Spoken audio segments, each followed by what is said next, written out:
Hello everyone and welcome back to another instalment of the Warwick F1 Show. We are into the penultimate race of 2024 and this time it is Qatar, moving much later on the calendar compared to where it was in 2023. We're going to be talking about what we can expect from this race going into this weekend, especially the changes to the track, the important points that you can be looking out for in the Constructors and the Drivers' Championship, as there is still a lot to be decided, even though Verstappen did win last time around in Vegas. I'm your host, Callum J. Hodge, and once again, I'm not alone. I'm joined by Katch, Chinmay, and returning guest Oran. Thank you all very much for joining me today.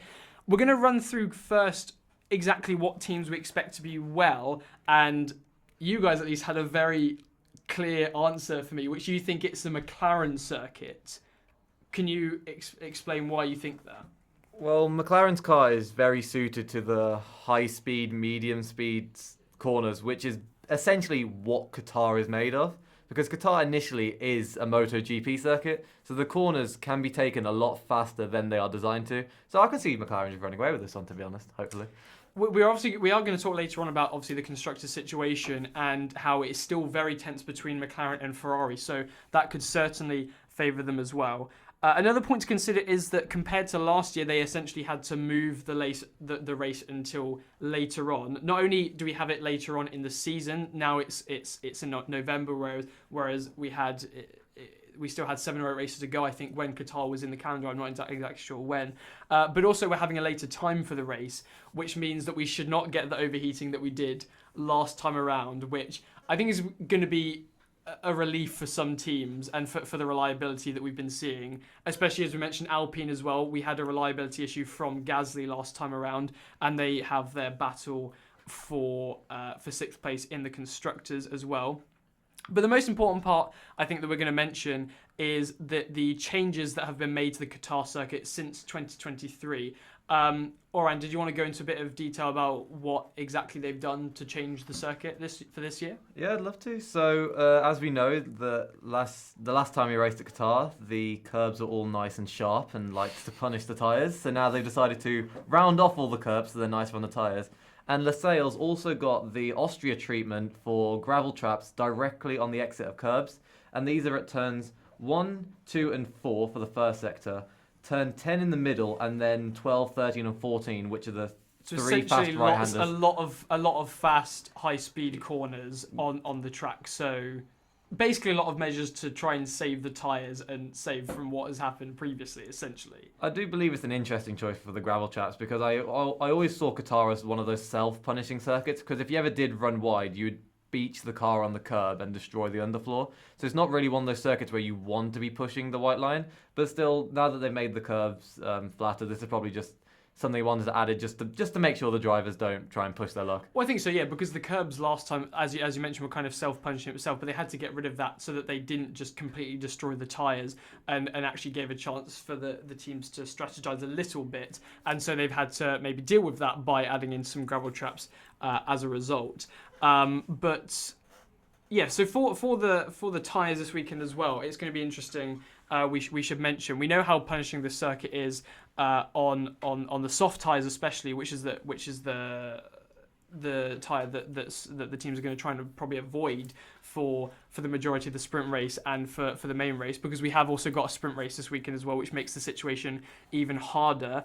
And I don't know, we can imagine that maybe it's going to be a 2-stop race for the main race, with the circuit being this punishing on the tyres. I would assume so, especially for teams. Well, we'll say historically Ferrari have always been pretty bad at tyre deg. I don't know, especially Mercedes have had an incredible run of form, but this is such a different circuit to what Las Vegas was that I'm not sure if Mercedes will continue that run of form, whether their pace will be that good, let alone be able to hold the tyres. But I can see, we mentioned at the start that this is a McLaren circuit. I think this is. Last year they did get the double podium. They did get the fastest world record pit stop here. So it's one that they like and one they're coming back to, which is going to be interesting for the constructors. There's obviously going to be a lot of pressure on their back coming into it. Ferrari have had a weekend, so they'll have the pressure themselves internally to try and sort things out and see if they can close that gap. But I'm not sure. I think it is. We can all use data from the past and be like, oh, this team's gonna have really good tyre deg or bad tyre deg, but I don't know whether I want to predict anything anymore, because who knows at this point? It's literally what we do on this podcast. But who knows? Like, genuinely, Max Verstappen could run away with it. I have no idea. Like, what could happen? I think, yeah, so we mentioned Ferrari obviously trying to chase down McLaren in the constructors after Las Vegas and hauling in some more points and closing down that gap again on McLaren. They're now 24 points behind. So with the sprint weekend, Chinmay, if I come to you on this, is it starting to be a bit of a cause for concern for McLaren that Ferrari's getting this close, especially with the sprint result, the sprint weekend we're getting this time, so even more opportunity to get points on McLaren? I mean, it's 24 points between the two teams, and, we got the 2 races and the sprint to go still. So, there is still quite a lot of points to play. So it's not as comfortable as McLaren wants to be at this stage of the championship, Obviously now that the drivers, it's mathematically impossible now. And to be honest, since I think from Vegas, the sort of strategy has now been pushed a lot more to the constructors. So maybe I think there's a chance. I think McLaren should be fine, considering that on paper at least it should be a McLaren track. Considering this is a medium and high speed corner track, and that's where McLaren's strengths are. But then Ferrari seems to be a very good all-round car, especially with tyre deg as well. So it's going to be a pretty close one. And, if McLaren do come out this as the victors, I think it should seal the constructors for them anyway, unless something goes catastrophically wrong. But then they also don't rule out Mercedes to actually put out some good results this weekend as well, just as a side note. Because, again, the track is it's going to be about 5 to 10 degrees, I think, warmer compared to Vegas. I know it's the Middle East, but it is end of November. It's night time as well, so the track is not going to be as hot as people think as last year as well. And because they've flattened the curves as well, the track has got no real elevation in it as well. So yeah, we can probably expect to see low ride heights coming up as well. So the Mercedes, which is what the Mercedes likes as well. So Mercedes obviously coming from a very good result in Las Vegas, a 1-2 finish, their first one in over 2 years. Yeah. So I think certainly should not rule them out as a contender, but I think the attention is much more compared to Las Vegas going to be on Ferrari and McLaren. And I think should that maybe be McLaren's aim for this race is to come out just outscoring Ferrari? Do we think that will be enough to secure them the Constructors' Championship? Obviously not mathematically, but it will seriously take the pressure off for Abu Dhabi. But I feel like if Ferrari do even if they outscore McLaren at all, it does seriously put the pressure off, because you're only talking about, at the moment we're only talking about the 1 race wins worth, and we're talking, but this is for the constructors, so it's going to be both drivers scoring points. So all you need is an issue for McLaren in Abu Dhabi, and then suddenly it all falls into Ferrari's hands. So should that be their aim for this weekend, outscoring Ferrari? It's been their aim this whole season, especially since, I would say, since the summer break.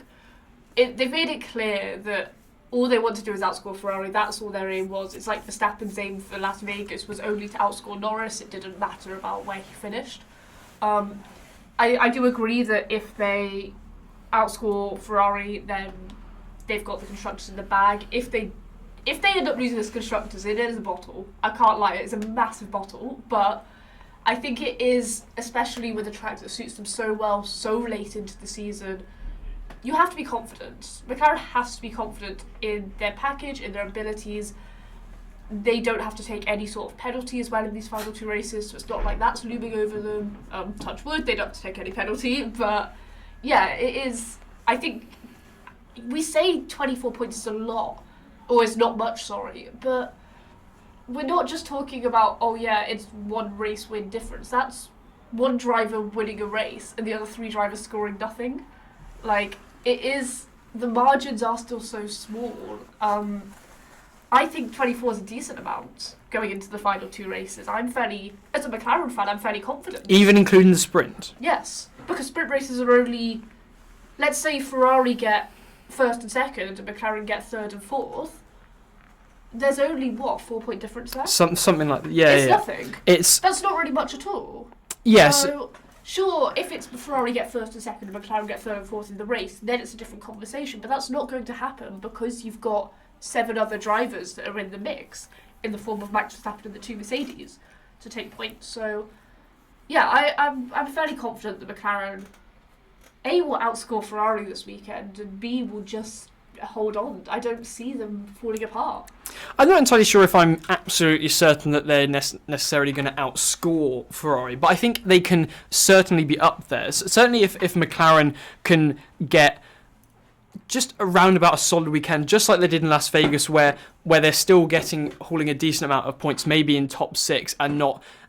Obviously, if we have a retirement or a DNF or finishing outside the points, then I think that completely changes the dynamic. But I think that McLaren have got this, I want to say, because as you mentioned, it's going to be a very big bottle if they don't get it. They have been, ever since Perez's form has dropped off, which is like most of the season, they have been favourites for this Constructors' Championship, and it almost felt inevitable when they did eventually overtake Red Bull, and I think they should have it in their hands. But we shall reconvene next week to see where we are on that.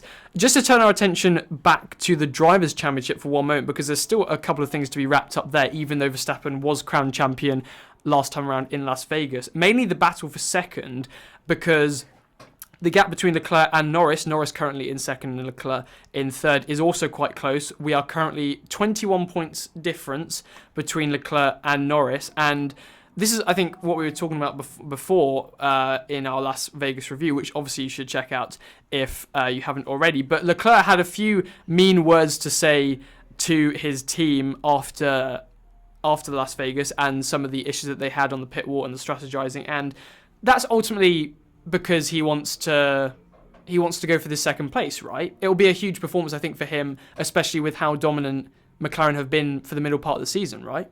I mean, they're F1 drivers. The teams are the ones concerned with the constructors, and if you're a driver, you just want to finish as high up as possible. So I can't see any reason why Leclerc shouldn't be gunning for that second place, and it'd probably be a great morale boost as well to say that we beat Lando Norris, the person who the entire media put as Max Verstappen's title challenger.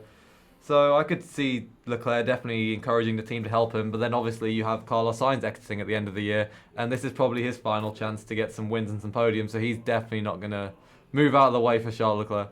I think we haven't, even though we have been talking for so long in the past few weeks and months about Verstappen versus Norris, and Leclerc's kind of very subtly crept back in, especially after the incredible triple header that Ferrari did have. I think, is 21 points a bit too much of a gap? I'm not too sure. What are your thoughts on this, Katch? Especially, I think, because these drivers aren't really challenging for race wins. And so, unless, as we said, we have a DNF from one of them perhaps, or one of them finishing outside the points, which is quite unlikely because these teams have been very consistent this season, it's not going to happen, right? I highly doubt it. I know, again, I am coming from a biased point of view, but... Yeah, I should have gone to Chinmay instead of you, shouldn't I? No, you can come to me. It's fine.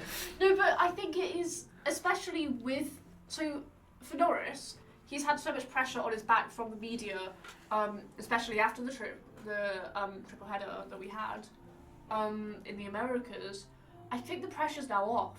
Verstappen's got the title, so the pressure's off. He can just focus on putting in good performances, getting those solid points, and working with Oscar. Oscar's obviously going to be...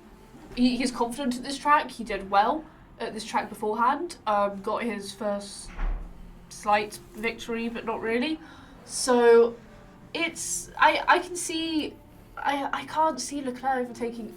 This is just me, basically. This episode is me saying I don't think anything's gonna change, but I seriously don't think anything's gonna change. I think the only likely thing is the swap between Piastri and fourth and Carlos in fifth. I've only just seen that, actually. There's only a 9-point gap separating those two, which I think there's serious consideration that could change. I'm going to say that Sainz is going to leapfrog Piastri, actually, by the end of the season, I think. Especially with how well Ferrari have been compared to the McLaren in the past couple of races, and I think they are on better form, even if you allow for Ferrari's misdemeanours of their own doing, ultimately. But we'll have to see how that pans out. And the only other thing that we should quickly touch up upon is the battle for sixth, which is still going on. Last time around in Las Vegas, we did see Haas re-overtake Alpine in the constructors, but it's still very close. There's a 4-point gap between Haas in 6th and RB in 8th, and Alpine are only a single point behind Haas. And do we think, as we've mentioned, that reliability might play a part in this? Because we know how tough the Qatar circuit is on the engine and the car with the temperature and the overheating. Alpine are coming from a retirement in the last Grand Prix, and do we think that Haas could maybe get the edge over Alpine just because of that? Because we know how good Gasly's been this season, right? And currently, and is it the retirement and the reliability which is going to be a problem? Or can you see Alpine re-overtaking Haas in this race? I don't know. What do you think is going to happen? I don't think anyone knows what's going to happen. I think that's what makes this fight so interesting. Because they're only separated by 4 points. And that's, a P8 finish and your rival not finishing in the points, which is highly likely. But if you look at each team, Haas tend to have slight tyre overheating problems, which might come back to hurt them in Qatar. Alpine, of course, coming off the back of DNF with Gasly, and the last time Gasly DNF'd, he went on to DNF the next race as well. So what we're saying ultimately is Haas's tyres are going to blow up, Alpine's engine is going to blow up, and RB is going to go into 6th. Yeah, but also with RB, what's interesting, so I'm putting this out there before anyone tries to claim it. Liam Lawson did race in Qatar last year. So it's not like he's unfamiliar with the circuit. Lawson actually has experience. We have every driver has raced at Qatar last year. So yeah, I'm going to agree with that. RB are going to go up to 6th. Why not? What? Okay, That's not going to be Williams, is it? They're going to crash the car out. That was a joke from me. I don't actually think that's going to happen. No, you said it, so you think it's I should clarify on this podcast. I meant that as a joke. I think RB are solidly staying in 8th. Yes, solidly? Yes.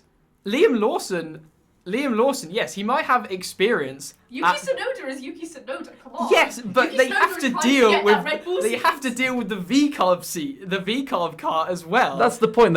You have two drivers with something to prove, and they've both shown that they're fighting Sergio Perez in the Red Bull. Yes. Both of them are going to back down from proving that they deserve to be in the Red Bull, let alone the VCARB seat. Look, I do think, yes, they might do well, but I just don't see them doing better than Alpine and Haas.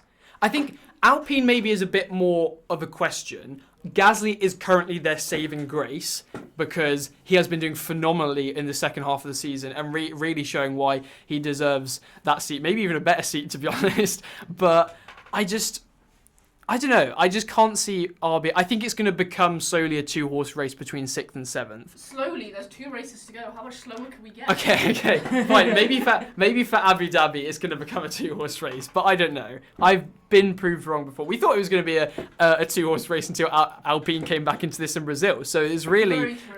I'm calling it the RB double podium in Qatar. Okay, I will. I don't know what I'll do. I'll buy you. I'll give you like a tenner or something if that actually happens, because it's not going to happen. I don't know. I don't have money to give away. I'm a student. No, but I don't know. I think I could see Hulkenberg getting 2 points, Yuki getting 1 point this race. I'll say that. I can see that happening, and then Alpine struggling because it's Alpine. So.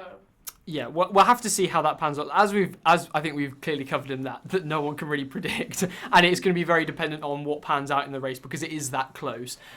I think we'll leave that for now. Let's do some predictions.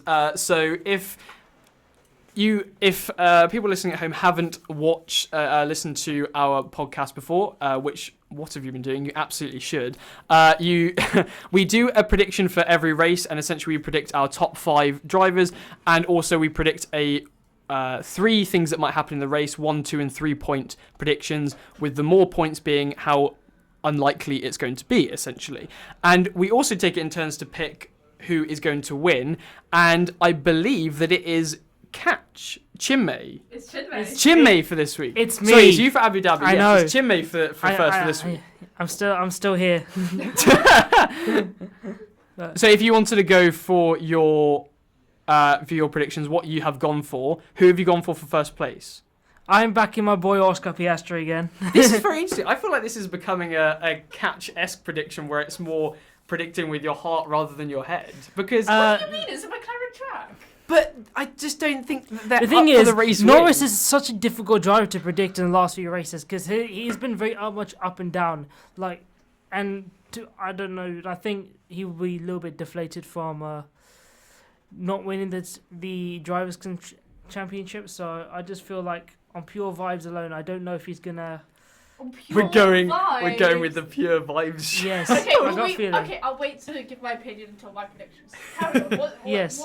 Run through the top 5. So I go for Piastri, Leclerc, Verstappen, Sainz, Norris. So I think I'll back Leclerc a little bit more than Ferrari. Obviously, I'll think Verstappen's going to be up there in the top 5, and then the tactical Norris 5th. Just because, the thing is, because sometimes Norris he'll either do really well or he just won't do well at all. I think he's going to be one or the other. I don't. But you think that there could be that much of a gap between Piastri and Norris? Maybe. I'm thinking it'll either be one way or the other. But Norris is more to the fact that he could be 3rd, he could be 4th, he could be 5th. That's what. He has been quite predictable, I must say, in the past few races. He's been very unpredictable in places, and also it's not so much Norris, it's more the McLaren strategy team at the moment. But so yeah. So don't worry, Katch. This is not a full-out Norris slander. I think so. Yeah, it's more of a Randy slander. Do you want to go through your 1, 2, and 3 point predictions as well, Chinmay? So I'm lifting my 1 point prediction straight off the Austria sprint race. Because I like this prediction. So there will be no repeat driver on the podium. So P1 in the sprint won't get P1 in the race, for example. So second place in the sprint can't get second, that sort of stuff. My 2-pointer, RB will jump to 7th in the constructors. Interesting. Okay, fair enough. Yeah. So they'll jump Alpine. Okay, yeah, no, that sounds good. But I think Haas will still stay ahead.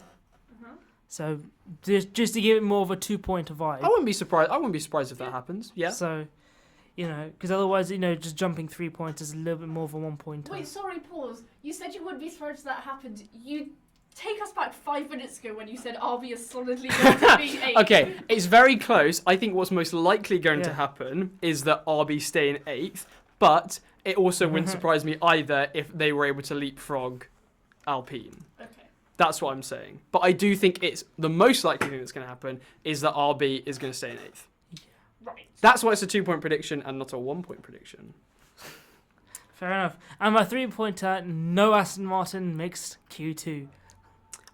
That could also make Aston Martin have not been doing very well recently. When was the last time we mentioned them on the podcast? Apart from the Stroll. Apart from the Stroll slander. No, but they really have been had a really weird season because they've been in a very lonely middle ground of they haven't been strong enough to break into the top 4 teams, but then they're slightly bit more consistent and their car's a bit more reliable and has more pace in it than to be considered in this kind of 6th place battle.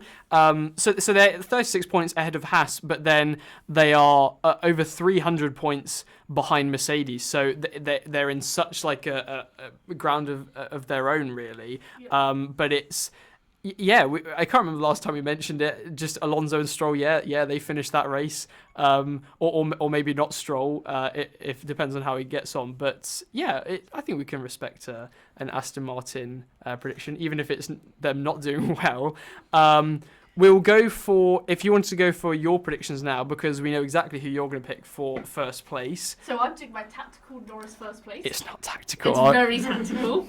It's very tactical because we cannot predict a winner, therefore let's just shove Lando in first place each time. Also, I love my man. Anyway, P2, we're going Verstappen because I think he'll have a good weekend. It's Verstappen, he's got nothing to really lose anymore. He will bounce drivers off the road. P3, we're going Piastri, we're going a double McLaren podium like we had in Qatar last year. I can see that happening. I am excited for that to happen. P4, we're going Leclerc, and P5, we're going Sainz. So we're doing double Ferrari. Like Chinmay, I don't see a Mercedes in the top 5. I don't see it happening. I find this very surprising. We'll talk about it a bit more when we come to my predictions. But how can you do it after a 1-2 in Las Vegas? It's Mercedes. Yeah, and I think that I expect at least one of their cars to be up there. Okay, maybe 2's a bit more of a shout. Which of the Ferraris do you get rid of? Oh, Or you- sorry, no, you don't get rid of the Ferrari. Or you get rid of a McLaren. Yeah, no, you yes, don't get I think rid you of do. a McLaren. Yeah. Okay, so that's my top 5.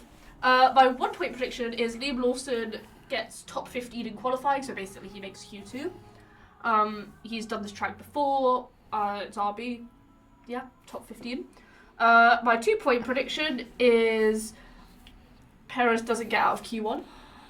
Like Las Vegas. We've got our Perez prediction in. I have my weekly Perez prediction. And my 3 point prediction is there will be the same top 2 for both qualifiers, because as it's a sprint weekend, let's say that it's Norris and Verstappen P1, P2 for sprint quali, it will be Norris and Verstappen again for main quali P1, P2. Interesting. Yes, very good set of predictions there. I will run through mine as well. So I had last pick, so I could not pick Piastri and Norris, but I'll be honest, I didn't think I was going to predict either of them to win, even if I had the chance. I'm going with Sainz. So I think Sainz, as people may know on this podcast, he is my favourite out of the 2 Ferrari drivers, and I do really like Sainz, and I've always kind of hoped that he's done well. But I wouldn't say it's completely hopeful, because I do think Ferrari are going to be, again, I do think they're going to be strong around this track, and even though we have said that this is a track that McLaren favour, I just can't see them. They might do well, they might get like 3rd place, for example, but I don't think they have a chance to win still, unfortunately. I still don't think that their car is completely up to it. So I'm going to go with Sainz first. I'm going to go P2 Russell, so completely... That's crazy. I'm going mainly off of the past results and the form, but I'm confident that I will come back next week for our review, having done the correct predictions. We'll see how that goes. Russell P2, Leclerc P3, so double Ferrari podium, then Verstappen in P4, and then Norris in P5 so one of the McLarens in the top 5. And I do think it will be Norris to break into the top 5. I do think Norris is going to finish ahead of Piastri. I think Piastri hasn't been on that good form, and even though Norris, his finishing position is a little bit unpredictable, I do think he is capable of finishing ahead of Piastri. I think a double Ferrari podium is a bold choice. I don't know. It could happen. I just think that the Ferraris have been incredibly consistent over the past few races, and I can see them finishing ahead. Oran's shaking his head. What are your thoughts on this? I'm just a McLaren fan. I don't think Ferrari's going to get anywhere near that podium. Exactly. Let's go. Coming from a McLaren fan, I should say as well, I am a McLaren fan as well. Barely and I do. A McLaren fan I anymore. no, We don't claim you. no, but I do. How dare you? You're saying Ferrari's on good form. Did you not see what happened in Las Vegas? How's that good form? Yeah, and they still finished ahead of McLaren. Let's go McLaren had a bad weekend. This is like we're going to a McLaren circuit. Not incredibly good form that they're going to win, even though I said Sainz would win, but I don't know. I think that they're still going to finish ahead of McLaren. Everyone's sitting forward at me currently in the studio. I feel like I'm being interviewed. I still think that I'm still confident in saying that I think Ferrari is going to finish ahead of McLaren in this race. Oran, do you want to come on next week and just laugh at Callum when he's wrong? Sure, I'd love to, yeah. We will see who has the last laugh after what happens in Qatar. My 1 point prediction is 2 drivers are going to hit the new gravel traps in the race. So we've talked a lot about the gravel traps that they're adding to some of the high-speed corners. I think 2 drivers are going to hit that at some point in the race. They don't necessarily have to spin. They just have to go off track and hit these gravel traps is my 1 point prediction. My 2 point prediction is both Haas cars are going to beat both RBs. And I'm going to say that as well, that a DNF counts as finishing last. So, for example, if we have one RB and then an RB that DNFs, that RB that DNF counts as finishing behind the 2 Haas's, assuming the 2 Haas's do finish the race. And then for my 3-pointer, I'm going to say that Ferrari overtake McLaren in the constructors. I think it's unlikely. That's why it's my 3-point prediction. But it certainly is not impossible. I don't think it's going to happen. I still think McLaren are going to be able to just hold on to that Constructors' Championship, but you never know. It's less than a race win, and I'm getting some very You're not a McLaren fan. I'm not having it. Look, it's a 3-point prediction. I need to think of something unlikely that's going to happen. As it's a 3-point prediction, it should be that I am a McLaren fan because I'm saying it's incredibly unlikely. No. I'm interested to see how much I can beat you by this week. we will see. I'm still sitting first place in the constructors as well, I should say.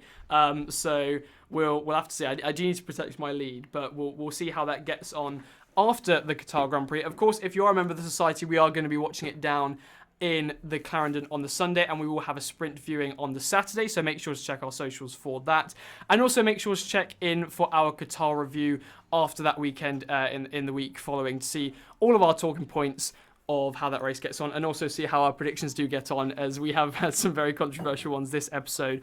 But until then, thank you very much for Chinmay, Oran and Katch for joining me. I've been your host, Callum, and until next time, goodbye.